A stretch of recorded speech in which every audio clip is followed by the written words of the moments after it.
Supreme Court bail conditions of $30,000, as well as checking in daily at the police station, remain intact for Jasmine Hartin today when she appeared before Magistrate Cristina Perrera and was committed to stand trial for the manslaughter by negligence charge in the shooting death of Superintendent Henry Jemmott. This morning, sheaves of original documents and statements were presented in court, outlining the evidence that will be used during the Supreme Court trial. When a person is charged with what is called an indictable offense, that matter can't be tried in a magistrate court, so you must go to a preliminary inquiry in which the magistrate must be satisfied there is some evidence that warrants sending the matter to the Supreme Court. You would have heard me say to the magistrate, Ms. Cristina Perrera, that we are making no submission, that we will go along with what is called a paper committal. The prosecutor, Roman Andrews, who was very punctilious and properly prepared, laid out the whole situation, made available 26 different statements and some 25 exhibits. It will be up to the Crown Counsel from the DPP's office to determine if all the statements, witnesses, or exhibits will be used come June 13th when the Supreme Court session reopens. She has been ordered to present herself to the Supreme Court on the 13th of June, which is the opening of the June sessions for the Belize Judicial District. And thereafter, procedurally, she's basically going to be in a queue. You know, Belize City, the bubble. And every time there's one trial, there's 5 more crimes taking place.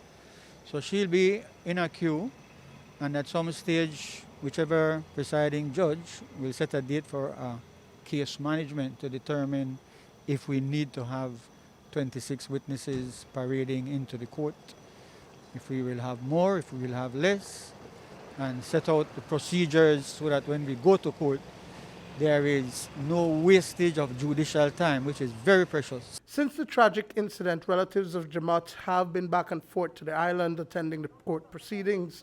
They want justice for the death of the senior officer.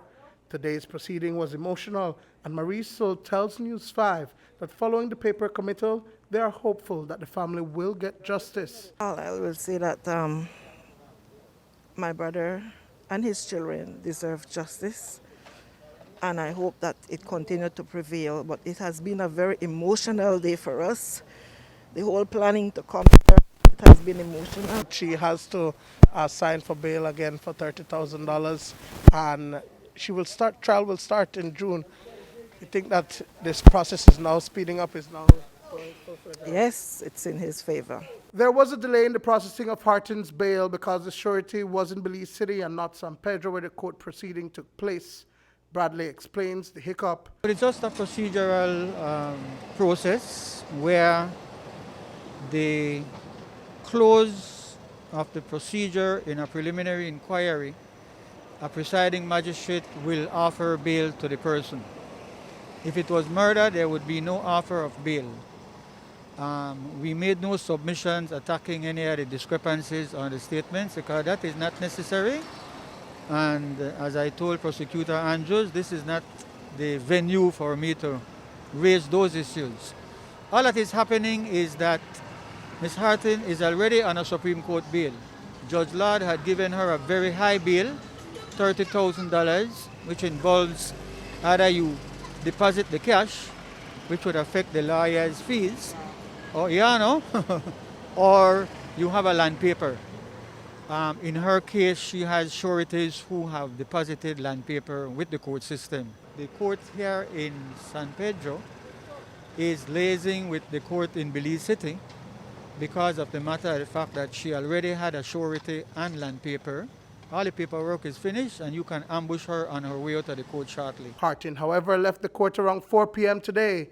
Duane, Moody for News 5.